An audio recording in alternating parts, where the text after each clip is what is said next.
Bonjour à tous et bienvenue. Aujourd'hui nous allons explorer un univers sombre, un polar noir côté d'un chat détective. Aujourd'hui on part de Blacksad. Tout d'abord Blacksad, qu'est-ce que c'est? Blacksad est une bande dessinée écrite par Juan Diaz-Canel et Juan Ogranido. Le premier tome a été publié en 2000 et actuellement l'univers compte 6 tomes. Maintenant on va faire un tour de tous les tomes, ça sera assez rapide puisqu'il n'y en a que 6. On va surtout parler des couvertures et un petit peu des résumés. Pour commencer, Blacksad tome 1, quelque part entre les ombres, sorti en 2000, c'est le début des aventures de Blacksad, le commencement de son épopée pour venger son ex-fiancé qui a été assassiné. Déjà, on peut voir en gros plan le visage de Blacksad. On voit qu'il a un visage assez fermé, voire même avec un regard assez déterminé. Et au niveau des couleurs, on est sur du noir complet. Passons au tome suivant. Blacksad tome 2, Articulation sorti en 2003. On continue les aventures de John Blacksad. Cette fois-ci, la thématique est celle du racisme. Notre protagoniste va se retrouver dans une guerre raciale dans ce tome. D'ailleurs, sur la couverture, on peut voir Blacksad portant un enfant dans ses bras, dans un environnement qui est enneigé. On constate aussi que le blanc est la couleur prédominante de ce tome. Blacksad tome 3, Âme Rouge, sorti en 2005. Blacksad ayant le moral au plus bas, avec des fonds quasiment vides, va se retrouver à Las Vegas pour remonter la pente. Il va croiser le chemin d'un ancien ami, le professeur Otto Lieber. La couverture nous montre clairement que ce tome nous parle de guerre et de nucléaire. On aperçoit aussi Blacksad avec une autre personne, et au niveau des couleurs, on est sur un dégradé de couleurs rouge, orange et jaune. Blacksad tome 4, L'Enfer, le Science, sorti en 2000, notre client va devoir enquêter sur la mystérieuse disparition d'un musicien de jazz. Blacksad va devoir pousser dans ses derniers retranchements pour résoudre ses enquêtes. La couverture nous montre notre protagoniste inconscient dans l'eau. D'ailleurs, le bleu est la couleur principale de cette couverture. Ce tome nous plonge dans l'univers musical de l'œuvre. Blacksad tome 5, Amarillo, sorti en 2013. Ce tome est un bon road movie. Blacksad se retrouve à la Nouvelle-Orléans pour chercher du boulot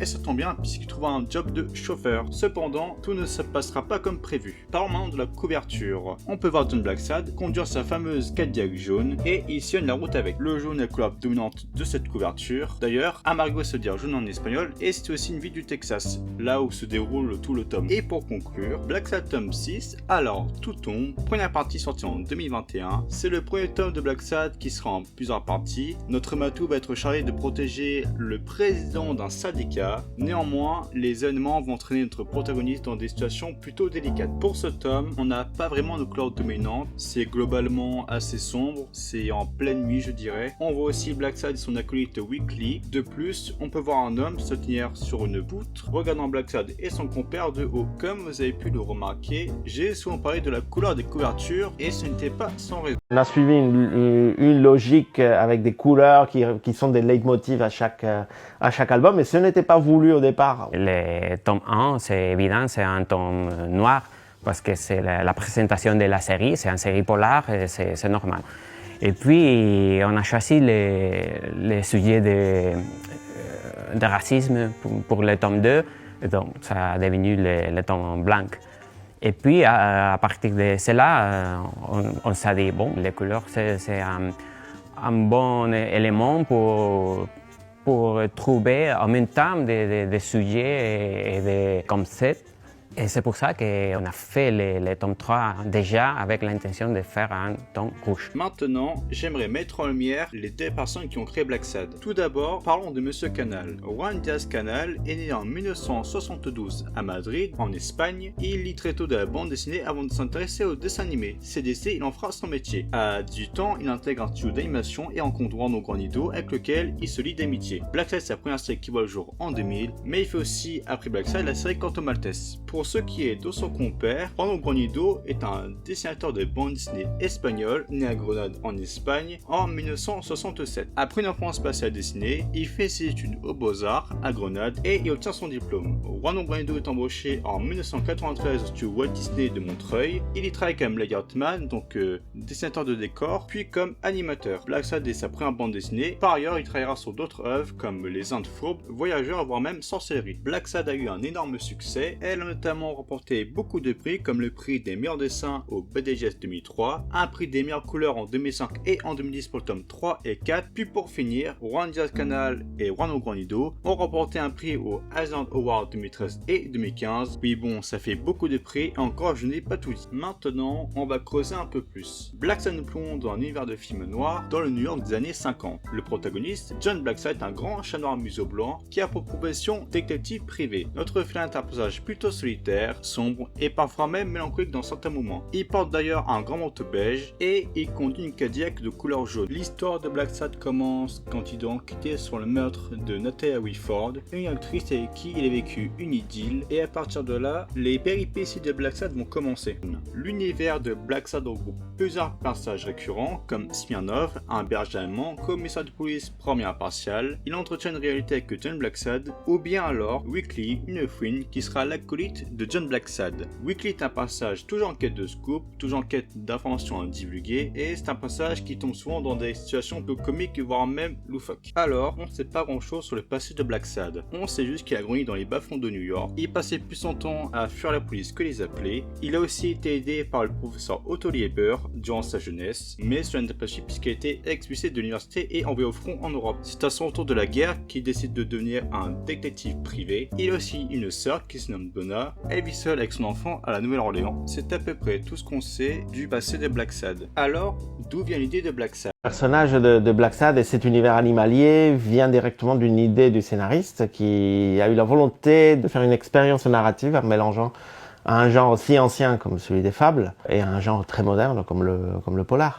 Maintenant, on va voir les forces de Black Sad. Alors, pour commencer, une des forces de Black Sad, c'est la qualité des dessins. En effet, Juan Guaido nous offre que ce bande dessinée a un somptueux travail, notamment au niveau des couleurs. Globalement, on sera sur des couleurs plutôt froides, ça sera assez terne au niveau de la couleur. Il y a aussi un retravail sur l'esthétique, donc sur les personnages, sur leurs émotions, sur leur regard. Il y a un retravail autour de ça. Et aussi sur les décors qui sont très importants. C'est très détaillé, c'est très contemplatif et c'est très beau à voir. La tonalité de la série, c'est l'univers graphique très réaliste de Juanjo. Beaucoup de gens disent c'est Disney quand on rencontre Raymond Chandler. Non, c'est pas ça. Pour moi, le plus important dans Black Sad, c'est pas que c'est un polar. Le plus important dans Black Sad, c'est les personnages. Pas seulement les personnages de Black Sad, mais tout l'univers autour. La deuxième chose qui m'a marqué dans Black Sad, c'est son univers en lui-même. On est dans un univers sombre, un vrai polar noir avec énormément de thématiques abordées et c'est traité avec beaucoup de subtilité. C'est simple, dans chaque tome, vous allez avoir une thématique abordée et ça sera l'essence même de l'histoire. Tantôt par exemple, dans un tome, on va être sur une histoire de racisme, puis ensuite dans le tome suivant, ce sera un concept un peu plus politique. Bref, il y a beaucoup à aborder. La musique, elle a pris de l'importance depuis le premier Cemetery Blues que chante Laurent Gaudin dans La Petite Gargote du tome 1. C'est venu à fur et à mesure de développer la série.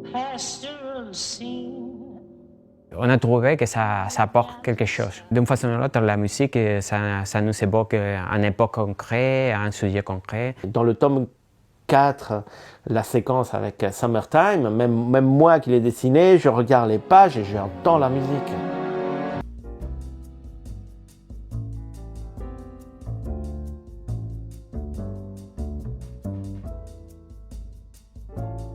Le jazz et le blues sont les genres prédominants de cet univers et on va retrouver pas mal de références à des chanteurs ou des chanteuses de jazz comme Ella Fitzgerald qui apparaît au tome 4. D'ailleurs, je vous laisse quelques secondes avec une de ces chansons qui passe. Voilà, c'était That Old Black Magic. Maintenant, on va parler de anthropomorphisme. Alors, qu'est-ce que c'est? C'est l'idée de donner des attraits humains à des animaux. C'est l'essence même de Black Sad et c'est un concept qui existe depuis pas mal de temps. On peut parler par exemple des fables de Jean de La Fontaine ou bien alors du livre La ferme des animaux de George Orwell. Et maintenant, on va parler du jeu vidéo. Black Sad eut son jeu vidéo. Le 5 novembre 2009 sort Black Sad Under the Skin, édité par Microids, une boîte française d'édition de jeux vidéo et développé par le studio YS Interactive en collaboration avec le studio Pendulo Studio. Bref, une belle collaboration franco-espagnole. Le jeu est une aventure narrative, vous contrôlez John Black Sad, vous devez mener une enquête sur un meurtre, vous serez notamment accompagné de tout ce qui fait le charme de Black Sad, c'est-à-dire ses nombreux personnages, son ambiance très jazz et son style graphique qui va avec. De plus, il y a un réel travail au niveau des voix françaises, puisque vous avez par exemple des comédiens de doublage tels que Jérémy Covio ou même Philippe Pétieux. Rien que pour cela, c'est génial. D'ailleurs, j'ai déjà joué au jeu, alors c'est plutôt sympathique, la musique est très bien respectée, l'ambiance jazz boost est vraiment là. Il y a aussi tout ce côté dessin au niveau des décors, des personnages. Vous allez retrouver des passages de la BD. Il y a aussi tout le travail sur le gameplay. Donc, alors c'est un gameplay qui est plutôt lent parce que voilà, ça reste un jeu d'exploration, un jeu de narration. Voilà, c'est pas forcément très actif. Mais parfois, il peut y avoir aussi des phases de QTE qui peuvent être intéressantes. En tout cas, si vous aimez les jeux narratifs, les jeux d'enquête, l'univers de la BD, je vous conseille fortement. Pour conclure, Black Sad est une très bonne BD. C'est riche, c'est intense. Il y a un énorme travail sur le dessin, sur les personnages, sur les couleurs, voire même les décors. De plus, l'univers est somptueux et les thématiques sont très intéressantes. Je vous conseille vivement de découvrir les aventures de Black Sad. Merci à vous d'avoir regardé ma vidéo, j'espère qu'elle vous aura plu, qu'elle vous aura donné envie de découvrir cet univers. J'ai essayé d'être le plus complet possible au niveau des informations, donc je mettrai dans la barre de description toutes les sources que j'ai utilisées pour faire cette vidéo. En attendant, je vous dis à la prochaine pour de nouvelles vidéos, et d'ici là, portez-vous bien.